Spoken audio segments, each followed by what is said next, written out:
আসসালামু আলাইকুম এভরিওয়ান। আশা করি সবাই ভালো আছেন এবং আজকের এই ভিডিওটা খুবই গুরুত্বপূর্ণ। কারণটা হচ্ছে আজকের এই ভিডিওতে আমি আপনাদেরকে দেখাবো স্টুডেন্টদের জন্য কিভাবে ভিসা ফর্মটা ফিল আপ করতে হয়। আমরা সবাই জানি যে মাস্টার্স ক্যান্ডিডেট যারা আছি আমরা ওদের এখন বিএফএস এর আন্ডারে মানে বিএফএস এর আন্ডারে সব ডকুমেন্ট সাবমিশন করতে হয় এবং ব্যাচেলর যারা আছে ওদেরকে কি করতে হয় এমবাসিতে। সো বিএফএস এ বা এম্বাসিতে যখন আপনি ডকুমেন্ট সাবমিশন করবেন তখন একটা লিস্ট থাকে, তো ওই লিস্টের মধ্যে আপনাকে মাস্ট কি করতে হবে, এই ভিসা ফর্মটা ফিল আপ করে দিতে হবে। আর এগুলো তারাই করে যারা লং টার্ম ভিসার জন্য অ্যাপ্লাই করে।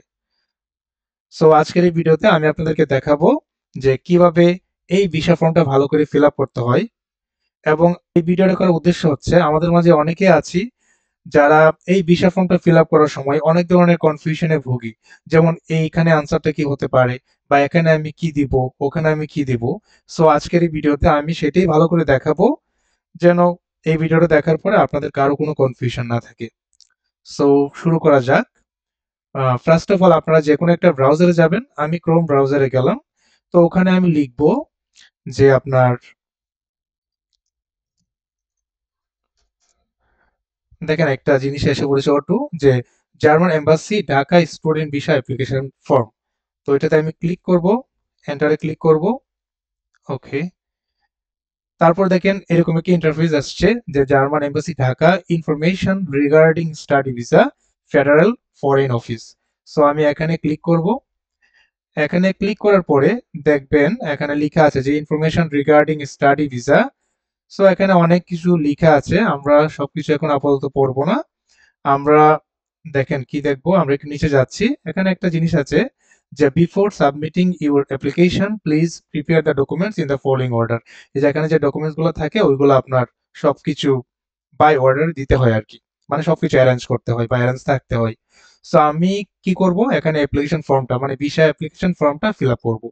সো এখানে দেখেন কি আছে, একটা অপশন অ্যাপ্লিকেশন ফর্ম। সো এখানে ক্লিক করব।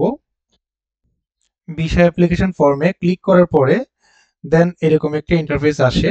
আর এখানে অটোমেটিক ভাবে বা অটোমেটিক্যালি আপনার জার্মান ল্যাঙ্গুয়েজ বা ডয়েচ ল্যাঙ্গুয়েজ দেওয়া থাকে। ওকে, সো আমাদের কি করতে হবে, ফার্স্টে এই যে ডয়েচ যেটা আছে এখান থেকে আমাদেরকে ইংলিশে নিতে হবে।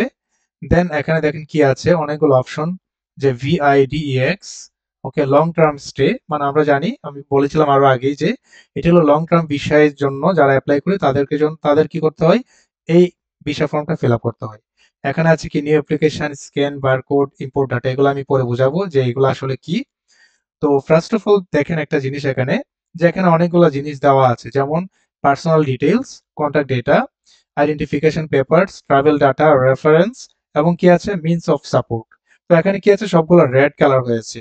কারণটা হচ্ছে কারণটা হচ্ছে যে এখানে এখন আমরা কি করি নাই, কোনো কিছু ফিল আপ করি নাই। যখন আমরা একটা জিনিস বা এখানে পার্সোনাল ডিটেইলস যেটা দেওয়া আছে, আমি যদি এটা কি করি, ফিল আপ করে ফেলি, তাহলে দেখবেন এখানে সবুজ হয়ে গিয়েছে। তার মানে বুঝতে হবে যে আমার সবগুলো ইনফরমেশন এখানে ওকে আছে। সো আমরা একটু স্টার্ট করি যে এটা কিভাবে আমরা ফিল আপ করবো অ্যাকচুয়ালি। এখানে পার্সোনাল ডিটেইলস দেওয়া আছে। সো এখানে কি আছে দেখেন, অ্যাপ্লিক্যান্টস পার্সোনাল ডেটা। ওকে, সো ফ্যামিলি নেম যেটা আছে, এটা অ্যাপ্লিক্যান্টস এর ফ্যামিলি নেম কি সেটা বসাইতে হবে।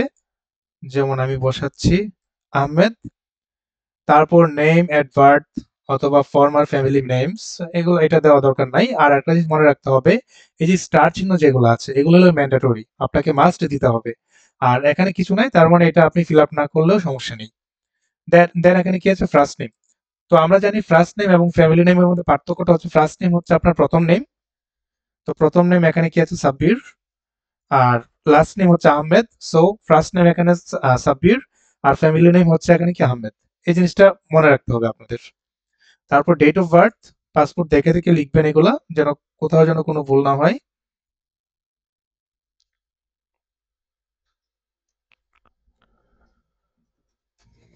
ওকে, দেন প্লেস অফ বার্থ,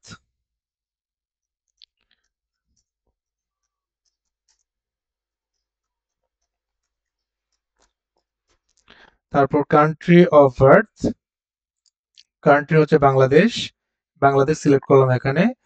দেন আপনি ছেলে নাকি মেয়ে সেটা আপনি সিলেক্ট করবেন। ম্যারিটাল স্ট্যাটাস, যারা সিঙ্গেল সিঙ্গেল দিবেন এবং যারা ম্যারিড ম্যারিড দিবেন। তো ম্যারিড দেওয়ার পরে দেখেন এখানে কি আসছে অপশন সিন্স, মানে যারা সিঙ্গেল শুধু সিঙ্গেল দিলেই ওকে এখানে, ওকে। আর যদি আপনি মেরিট দেন তাহলে দেখবেন এখানে আরেকটা অপশন আসতেছে, তারপর আপনার স্পাউস যিনি আছে ওনার ইনফরমেশন গুলো এখানে দিতে হবে। ওকে, সো এখানে আমি মেরিট দিয়ে দেখাচ্ছি আপনাদের যে এখানে সিন্স সিন্স বলতে বোঝাচ্ছে যে আপনার বিয়ে কবে হয়েছে। ওকে, সো এখানে একটা ডেট লিখতেছি আমি। ওকে, দেন দেখেন এখানে কি আছে কারেন্ট ন্যাশনালিটি, মানে আপনি বর্তমানে কোথায় থাকেন। ওকে, সো এটা বাংলাদেশ। এখানে কি আছে ডু ইউ হ্যাভ চিলড্রেন, যদি চিলড্রেন নিয়ে যেতে চান তাহলে ইয়েস দিবেন, তারপরে ইনফোস দিতে হয়, সো এটা স্কিপ করতেছে আপাতত। তারপর কি আছে details on the applicant spouse registered partner, যেমন এখানে ম্যারিটাল স্ট্যাটাস মেরিট দেওয়ার কারণে কিন্তু এটা আসছে, আপনি সিঙ্গেল দিলে কিন্তু এই পার্টটা আপনার থাকতো না। ওকে, সো এখানে আমি একটু লিখি যে ফ্যামিলি নামে ফার্স্ট নেম মানে প্রথম name. Okay, then date of birth,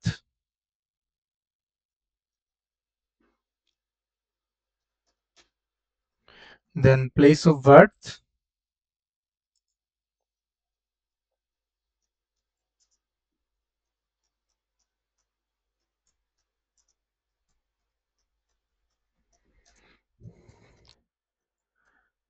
okay, then country of birth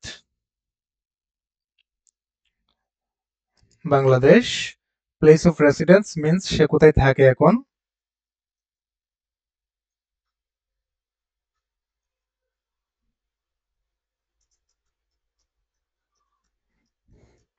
ওকে,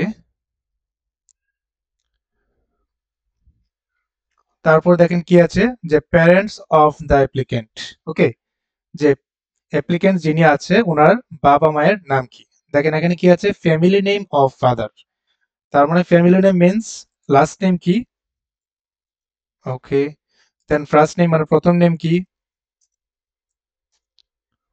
ওকে, তারপর ন্যাশনালিটি অফ ফাদার, পিতার ন্যাশনালিটি কি, এখানে বাংলাদেশ।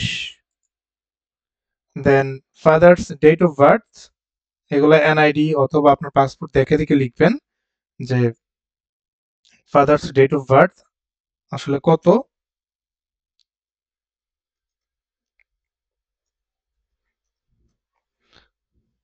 ওকে,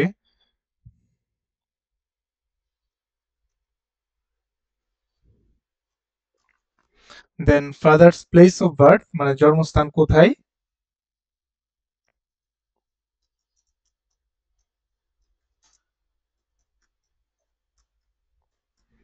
ওকে, then father's place of residence মানে সে এখন কোথায় থাকে right now.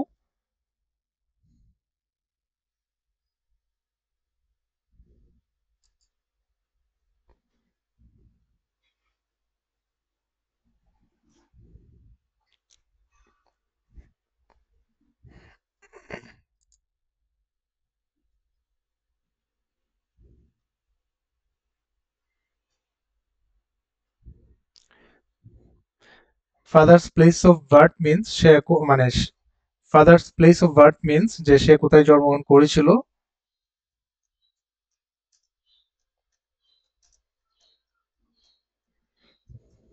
Okay, then father's place of residence means সে এখন কোথায় থাকে।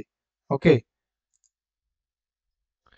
দেন ফ্যামিলি নেম অফ মাদার মানে মাদারের last name.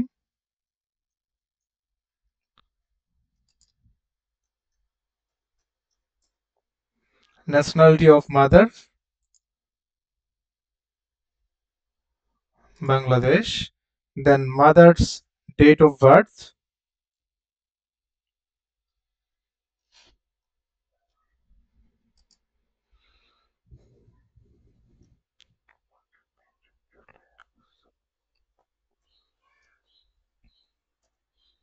Okay, then mother's place of birth, mother's place of residence means সে এখন কোথায় থাকে। ওকে,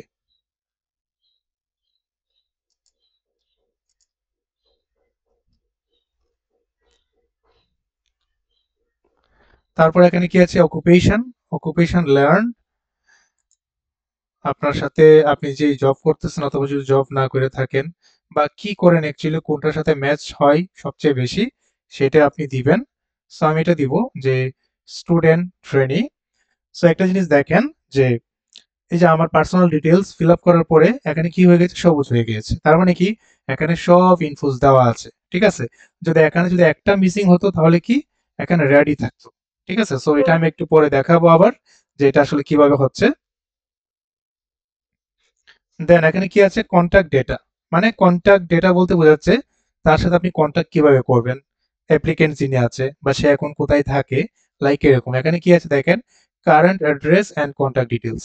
তার মানে কারেন্ট অ্যাড্রেস মানে কি, সে এখন কোথায় থাকে, স্ট্রিট, রাস্তার নাম কি, হাউস নাম্বারটা কত, আদার অ্যাড্রেস ইনফরমেশন, আপনি ইচ্ছে করলে আরো এক্সপ্লেন করতে পারেন। সো এখানে যদি স্টার নেই, সো আমি এখানে দিব না কোনো কিছু, কারণ এটা ম্যান্ডেটরি না। পোস্টাল কোড কত, 1216, ওকে। টাউন বা সিটি, মিরপুর,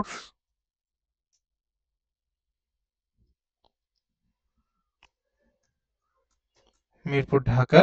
দেন কান্ট্রি বাংলাদেশ। তারপর দেখেন টেলিফোন অথবা মোবাইল নাম্বার। সো এখানে আমাদেরকে আমরা যে পাসপোর্টে যে নাম্বারটা দিয়েছিলাম সেটাও আপনি দিতে পারেন, অথবা আপনি যদি চান অন্য একটা নাম্বার দিবেন সেটাও দিতে পারেন। সো ফার্স্ট অফ অল আমাদেরকে মাথায় রাখতে হবে যে আমাদের যে কান্ট্রি কোড যেটা আছে ফোন নাম্বারের, ঠিক আছে, আমরা কি জানি, +88, ওকে। সো +88 যদি দেন তাহলে দেখবেন এরকম একটা মানে রেড কালার আসতেছে, তার মানে কি এটা নিচ্ছে না ওরা, ঠিক আছে। সো আমাদেরকে কি করতে হবে, প্লাসটা দেওয়া যাবে না, এছাড়া আপনি 88 দিলেই হচ্ছে। সো আমার যে নাম্বারটা ছিল পাসপোর্টে দেওয়া ছিল এটা আমি দিব,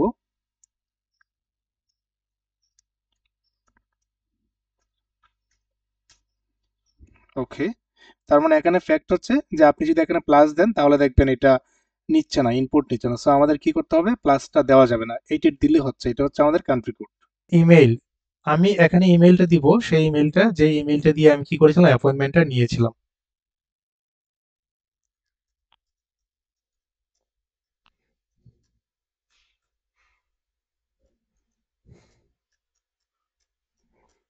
ওকে, চেক করে নেবেন বারবার। তারপরে is you residence in a country other than that of your current nationality, এটা কোনো কিছু দেওয়ার প্রয়োজন নেই। দেন এখানে কি আছে, আইডেন্টিফিকেশন পেপারস, ওকে। সো আইডেন্টিফিকেশন পেপারস, এখানে type, type of travel document, আপনার ডকুমেন্টটা কেমন। আমি এখানে, আমরা যেহেতু স্টুডেন্ট, সো এখানে আমি দিব অর্ডিনারি পাসপোর্ট। দেন ট্রাভেল ডকুমেন্ট নাম্বার, এটার মিনিংটা হচ্ছে যে আপনার পাসপোর্ট নাম্বারটা কত। সো পাসপোর্ট নাম্বারটা দেখে দেখে লিখবেন,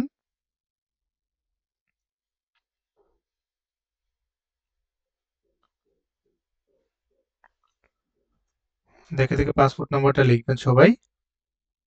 তারপর এখানে কি আছে, ডেট অফ ইস্যু, মানে আপনার পাসপোর্টটা কবে হাতে পেয়েছিলেন বা ইস্যু হয়েছিল কবে। সো এখানে আছে 29 আগস্ট।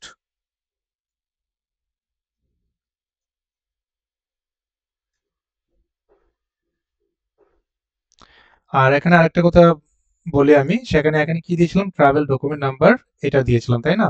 সো অনেকেই আপনারা আছেন যাদের ভ্যালিডিটি শেষ, যে পাসপোর্ট দিয়ে অ্যাপয়েন্টমেন্ট নিয়েছিলেন সেটার ভ্যালিডিটি শেষ হয়ে গেছে, তারপর রিনিউ করিয়েছিলেন, তাই না।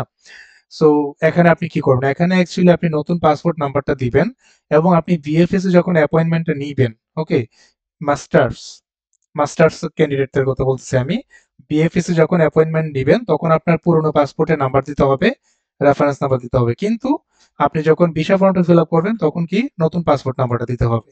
এই জিনিসটা মাথায় রাখবেন সবাই। তারপর এখানে কি আছে, ভ্যালিড আনটিল, মানে মেয়াদ শেষ হবে কবে, এটা হলো 28 আগস্ট। তারপর তারপর issuing state, definitely Bangladesh. Issued by, এগুলো আপনার পাসপোর্টে লিখা আছে, ডিআইপি ঢাকা। ইস্যুড ইন, এটা প্রয়োজন নেই, না দিলেও হবে, এখানে স্কিপ ইট। দেন এখানে কি আছে দেখেন, travel data, okay. Travel data and purpose, মানে কোন পারপোজে আপনি যাবেন এখানে। এখানে কি লেখা আছে দেখেন, purpose of stay in the Federal Republic of Germany, মানে আপনি কি কারণে আপনি জার্মানিতে যাবেন। এখানে আমরা যেহেতু স্টুডেন্ট, সো এখানে কি study visa, okay, study. Then এখানে দেখেন from date, D the date M the month Y the year, মানে এখানে বলতে বোঝাচ্ছে মনে করেন আপনি যে কোর্সে যাচ্ছেন সেই কোর্সটা যদি আপনার 3টা সেমিস্টার থাকে, ওকে, 3টা সেমিস্টার মিন্স 18 মাস, 18 মাস, সেই অনুযায়ী আপনি দিবেন। শুরু করবেন কবে থেকে, শেষ করবেন কবে থেকে, এটা হিসাবটা কিভাবে করবেন অ্যাকচুয়ালি। মনে করেন আমি 10 তারিখে আপনার ডকুমেন্ট সাবমিশন করতে যাবো বিএফএস এ, 10 তারিখে ডেটটা দিব, 10, তারপর মান্থ কত, এখন এপ্রিল মাস, রাইট, তার মানে 4, ইয়ার হলো 2025। আর আমি যে কোর্সে যাচ্ছি সেটা হচ্ছে 2 বছরের। সো 2 বছর যদি হয়, এখান থেকে যদি আমি হিসাব করি, তার মানে 2027 সালের এপ্রিল মাসের 10 তারিখ, তাই না? সো এখানে 10 তারিখের পরিবর্তে আমি 20 তারিখ দিব, এই আর কি, মানে শেষ হওয়ার ডেট আর কি, এটা বোঝাচ্ছে এখানে জাস্ট, মানে কবে থেকে শুরু হবে আপনার কোর্স এবং কবে শেষ হবে। আর শুরু হওয়ার জায়গায় আমি দিয়েছি এরকম যে আমি যেদিন বিএফএস এর ডকুমেন্ট সাবমিশন করবো সেই ডেটটা দিয়েছি, এবং যখন আমার কোর্স শেষ হয়ে যাবে তখন আমি সেই ডেটটা ইনপুট দিচ্ছি 2 তে। সো এটা হলো অ্যাজাম্পশন আর কি, জাস্ট, আর কিছুই না।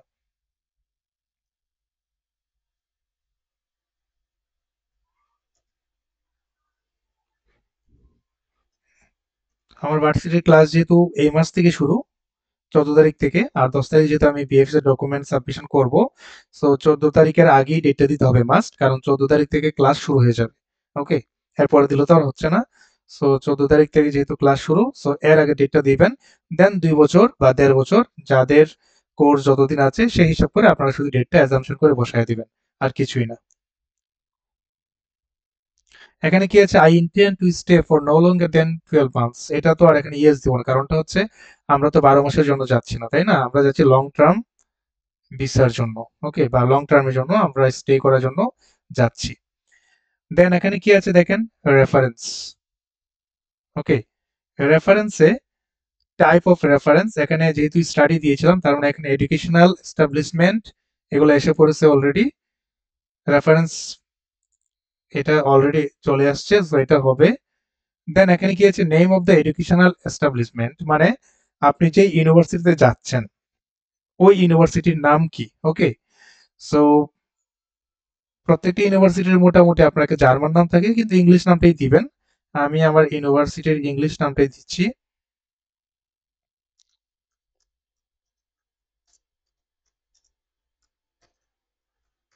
ওকে। আর এটা ডয়েস নাম হলো আপনার ভেলগিসি ইউনিভার্সিটেট ভোপারটাল, ওকে। সো এটা আমি ইংলিশ নামটাই দিলাম, ইউনিভার্সিটি অফ ভোপারটাল, আপনাদের ইচ্ছা, তাও আমি বললাম ইংলিশ নামটা দিয়ে নেই আর কি। তারপর আপনাদের ইচ্ছা, আপনারা যেটা ভালো লাগে সেটাই দিবেন। তারপরে দেখেন এখানে ম্যান্ডেটরি না, সো এটা আমি ফিল আপ করবো না। Name of the register of the location of register number, এখানে ম্যান্ডেটরি না, সো এটা আমরা দিব না। তারপর এখানে কি আছে দেখেন, family name of contact person, এটার মিনিংটা হচ্ছে যে আপনি যে ইউনিভার্সিটিতে যাচ্ছেন, মানে কার সাথে কন্ট্যাক্ট করলে আপনার ডিটেলস পাবে এম্বাসি। যেমন আপনাদের যারা কোর্স কোঅর্ডিনেটর যারা থাকে অথবা অ্যাডভাইজার যারা থাকে ওদের ডিটেলস দিলেই ওকে, ঠিক আছে। সো আমি আমার অ্যাডভাইজার যিনি ওনার ডিটেলসটা আমি একটু দিব এখানে,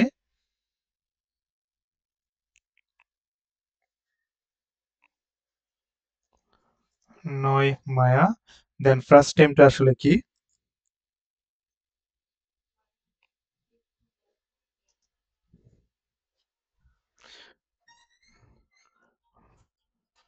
ওকে, তার মানে প্রফেসর ডক্টর ড্যানিয়েল, এটা হলো তার প্রথম নেম, এবং লাস্ট নেম যেটা আছে এটা হলো নয় মায়া। দেন উনি ছেলে নাকি মেয়ে, মানে পুরুষ নাকি মহিলা, ফিমেল। তারপর date of birth, nationality, so date of birth যেটা আছে এটা আমি জানি না অ্যাকচুয়ালি, সো আমি দিব না। ন্যাশনালিটি সে জার্মান হইতে পারে, অন্য দেশের হইতে পারে, তাই না, সো এটাও আমি দিব না, আর এটা যেহেতু ম্যান্ডেটরি না, সো এটা আমি দিব না এখানে। দেন স্ট্রিট, এখানে স্ট্রিট হাউস নাম্বার বলতে পোস্ট কোড বা এগুলো বলতে আসলে কি বোঝাচ্ছে, এগুলো বোঝাচ্ছে এই যে আপনার যে ইউনিভার্সিটির রাস্তার নাম কি, হাউস নাম্বারটা কত, পোস্টাল কোড কত, ওকে। সো আমার ইউনিভার্সিটি যেহেতু ইউনিভার্সিটি অফ ভোপারটাল, সো আমি একটু সার্চ করি এখানে, ইউনিভার্সিটি অফ ভোপারটাল লিখলাম এখানে। সো লিখার পরে বা আপনার ইউনিভার্সিটির নাম যদি এখানে লিখেন, লেখার পরে দেখবেন এরকম একটা ইন্টারফেস আসছে, এটা হাতে ডান পাশেই দেখবেন ইউনিভার্সিটির সব ডিটেলস থাকে, যেমন অ্যাড্রেস, ইউনিভার্সিটি বুপারটেল address, total enrolment, campus, rector, মানে যা আছে, ফোন নাম্বার, আওয়ার্স, সবকিছু এখানে দেওয়া আছে। ঠিক আছে। সো এখানে কি ছিল, যে স্ট্রিট, স্ট্রিট মিনস রাস্তার নাম কি। সো দেখেন জার্মান অ্যাড্রেস যখন দেয় ওরা, তখন ফার্স্টে যেটা থাকে এটা হলো রাস্তার নাম। এখানে কি আছে, গাউস স্ট্রাসে, স্ট্রাসে মিনস রাস্তা। এখানে সোয়ানসিস বলতে বোঝাচ্ছে যে বাসা নাম্বার, মানে আমরা যেটাকে বলি হোল্ডিং নাম্বার। তার মানে রাস্তার সাথে যেটা থাকবে, মানে গাউস স্ট্রাসে এটা হলো রাস্তার নাম, এবং সোয়ানসিস যেটা আছে সেটা হচ্ছে কি, বাসা নাম্বার। তারপর এখানে কি আছে, ফিয়া সোয়াই আইন্স আইন্স নয়েন, মানে 42119 যেটা আছে এটা হলো পোস্ট কোড বা পোস্টাল কোড যেটাকে বলি, আর জার্মান ল্যাঙ্গুয়েজে সেটাকে কি বলে, পোস্টলাইট সাল। ওকে। আর বুপার্টাল হচ্ছে সিটি, আর দেশ হচ্ছে জার্মানি। তো মোটামুটি একটা অ্যাড্রেস দেওয়া থাকলে এরকম ভাবেই থাকে। ওকে। তার মানে এখানে কি আছে, স্ট্রিট, স্ট্রিট মিন্স রাস্তা, তার মানে রাস্তার নামটা কি। ঠিক আছে। সো এখানে কি আছে, গাউস স্ট্রাসে, এটা আমি এখান থেকে একটু কপি করব, কপি করে নিয়ে এখানে পেস্ট করে দিব। ওকে। গাউস স্ট্রাসে, হাউস নাম্বার, যেটা হাউস নাম্বারটা কত, এখানে কি 20 মিন্স 20, এটা হলো হাউস নাম্বার। তারপর পোস্টাল কোড, পোস্টাল কোড এখানে ফিয়াস ওয়াই আইন্স আইন্স নয়েন, এটা আমি কপি করব, পোস্টাল কোডটা আমি বসাবো। দেন টাউন বা সিটি, এটা কোথায়, ভেপারটেল। আর কান্ট্রি, কান্ট্রি কোথায়, এটা এটা হলো জার্মানি। ওকে। দেন টেলিফোন নাম্বার অথবা ফোন নাম্বার, এটা কার, এটা হচ্ছে আমাদের কোর্স কোঅর্ডিনেটর, বা উপরে যার নাম লিখলাম ড্যানিয়েল নয়মায়া, ওনার টেলিফোন নাম্বার। ওকে। সো টেলিফোন নাম্বারটা কি দেওয়া ছিল,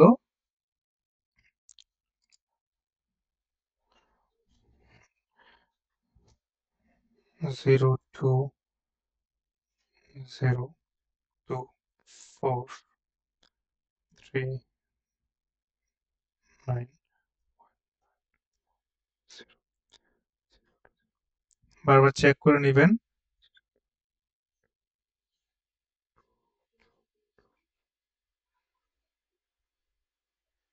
ওকে। দেন তার ইমেল অ্যাড্রেসটা কি, ইমেল অ্যাড্রেসটা সেখানে দিতে হবে, ডি,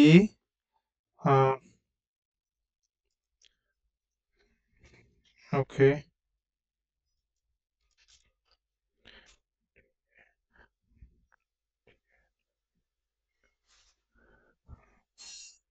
ডি নয়মায়া @উনি স্পেস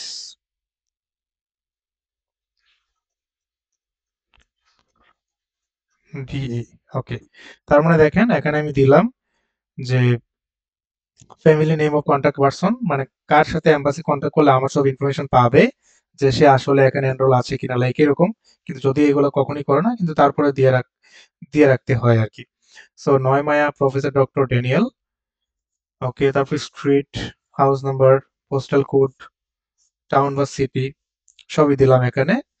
তারপর এখানে কি আছে, means of support and details regarding the stay. ওকে।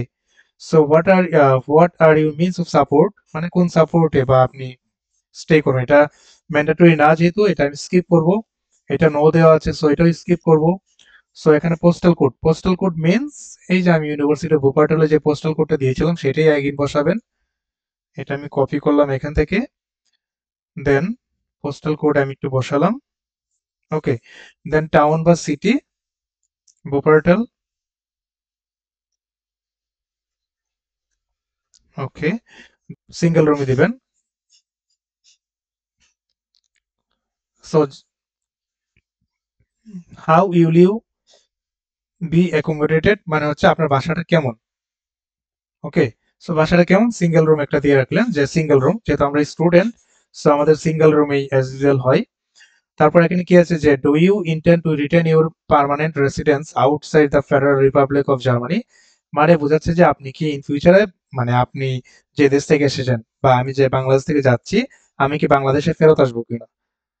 যদিও আমরা আসবো না, তারপরেও এটা হলো আপনার ভদ্রতার খাতিরে বলতে হয় যে ইয়েস দিলাম। ইয়েস দেওয়ার পরে আমরা এখানে লিখলাম বাংলাদেশ। ওকে। তারপর এখানে কি আছে, do family members intend to accompany you, এটা কিছু দেওয়া প্রয়োজন নেই। তারপর এখানে কি আছে, do you have health insurance for a longer stay for the Federal Republic of Germany. আমরা যেহেতু লং টার্ম ভিসার জন্য অ্যাপ্লাই করেছি বা লং টার্মের জন্য যাব, সো আমাদের কি হেলথ ইন্স্যুরেন্স মাস্ট আছে, যে লঙ্গার স্টে এর জন্য হেলথ ইন্স্যুরেন্স অবশ্যই আছে। ঠিক আছে, সো এখানে ইয়েস দিব। দেন এখানে কি আছে, যে previous stage in the Federal Republic of Germany, আপনি কি আর আগে স্টে করেছিলেন জার্মানিতে? কেউ যদি যে মানে গিয়ে থাকেন তাহলে ইয়েস, কিন্তু আমরা এখানে কিছুই দিব না। মানে কিছুই দিব না মিন্স নো, মানে আমি যাই নাই কখনো। এখানে কি লেখছে, যে have you ever been to the Federal Republic of Germany before, মানে আপনি কি এর আগে জার্মানিতে গিয়েছিলেন কিনা। যদি গিয়ে থাকেন ইয়েস, আর আমরা যদি স্টুডেন্ট যাই নাই, সো এখানে আমরা এটা ইয়েস সিলেক্ট না করা মিন্স নো, মানে আমি যাই নাই, লাইক এরকম। সো এখানে কিছুই করতে হবে না। Then declaration, have you ever been convicted, no. Have you ever been expelled, or এগুলো অনেক দেওয়া আছে আর কি, এটাও নো। এই যে residence permit rejected or been refused entry into the Federal Republic of Germany, no. Do you suffer from any of the following disease, মানে এই যে ডিজিজ গুলো দেওয়া আছে এগুলার কোন একটা ডিজিজে আপনার আছে কিনা, যেমন বার্ড ফ্লু, সোয়াইন ফ্লু, আরো কয়েকটা নাম দেওয়া আছে, এগুলো আপনার আছে কিনা, যেমন ইবোলা, লাসা। তো এগুলো নো, তার মানে এগুলো নো যেহেতু দেওয়া আছে, এগুলো নোই থাকবে, এগুলো কোনো কিছু করার প্রয়োজন নেই। ঠিক আছে, তারপর দেখেন এখানে দুইটা অপশন, সেভ আর কন্টিনিউ। ওকে, তো এখানে দেখেন উপরে একটা জিনিস, যে personal details, contact data, travel data, reference, means of support সবকিছু ওকে, কিন্তু আইডেন্টিফিকেশন না পেপার যেটা আছে এটাতে মনে হয় কোনো একটা প্রবলেম হয়েছে। সো আমি একটু ক্লিক করে দেখি যে আসলে কি প্রবলেম ছিল ওখানে। এই যে দেখেন এখানে 28.08 এর পর একটা ডট হওয়া উচিত ছিল, এই কারণে এখানে এরকম দেখাচ্ছে। সো এটা দেওয়ার পরেই দেখেন এটা ক্লিয়ার হয়ে গেছে, মানে সবুজ হয়ে গিয়েছে। ঠিক আছে, সো এখন একটু নিচে যাই আমরা, দেখেন এখানে দুইটা অপশন, একটা সেভ আর একটা হচ্ছে কন্টিনিউ। তো আমি যদি সেভ করি এই ডাটাটা, ওকে, সেভ করলে কি হবে, মনে করেন মাঝে মাঝে এরকম হয় না যে আপনি সবগুলা ফিল আপ করেছেন, তো সেভ করেছেন বা পিডিএফ, একটা পিডিএফ করেছেন, পিডিএফ বানানোর পরে দেখতেছেন যে কোনো একটা ইনফরমেশনে বানান ভুল হয়েছে বা কোনো একটা ইনফোস আপনি ভুল করে দিয়েছেন, এরকম হতে পারে না? হ্যাঁ হতে পারে অবশ্যই।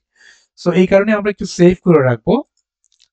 দেখেন সেভ করার পরে এখানে কি আসছে, যে এখানে লেখা আছে, এটা হলো কি, এটা এই ফাইলটাকে বলা হয় জেসন ফাইল। ওকে, সো এই যে জেসন ফাইল যেটা আছে এটাকে কি করা যায়, এডিট করা যায়, মানে এডিটেবল। ওকে, তো এটা হলো এডিটেবল। তো এখানে কন্টিনিউ যেটা আছে, আপনি যদি ক্লিক করেন তাহলে আপনি পিডিএফ করে ফেলবেন। কিন্তু আমি আপনাদেরকে একটু দেখাবো যে এই যে জেসন ফাইল যেটা আছে এটা কিভাবে অ্যাকচুয়ালি কাজ করে। দেখেন আমি এখানে কিন্তু কি করেছিলাম, সেভ করেছিলাম, রাইট? তো সেভ করার পরে এরকম একটা জেসন ফাইল আসছিল এখানে।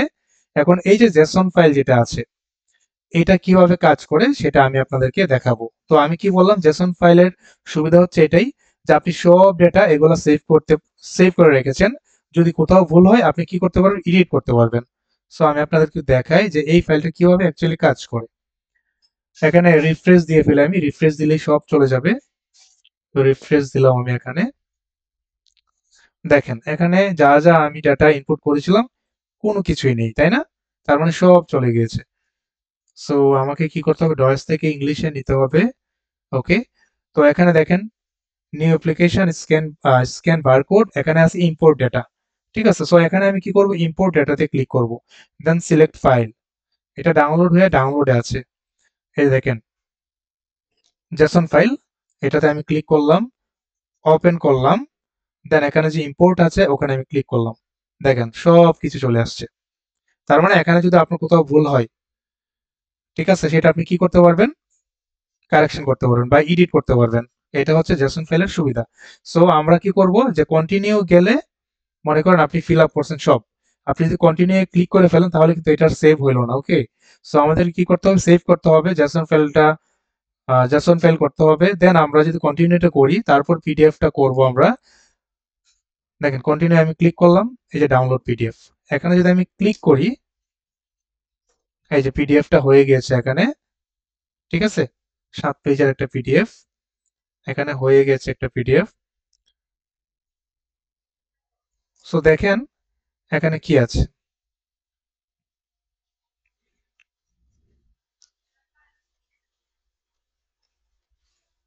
এখানে দেখেন প্লেস এন্ড ডেট, এখানে দিবেন ঢাকা, তারপর ডেটটা দিবেন, আর এখানে হলো আপনার সিগনেচার দিবেন। ওকে, প্রিন্ট আউট করার পরে এখানে দুইটা, দেন এখানে দুইটা, এখানেও প্লেস ঢাকা, তারপর ডেটটা দিবেন, আর এখানে আপনার সিগনেচার। মানে এই পিডিএফ এর মধ্যে কি করতে হবে, 4 জায়গায় আপনার মানে 2 জায়গায় সিগনেচার দিতে হবে, 2 জায়গায় ডেট এন্ড প্লেস লিখতে হবে, ঠিক আছে? সো এটা আমি কি করব, ডাউনলোড করে ফেলি। এখানে আমি একটা ফাইল নেম দিয়ে দিই,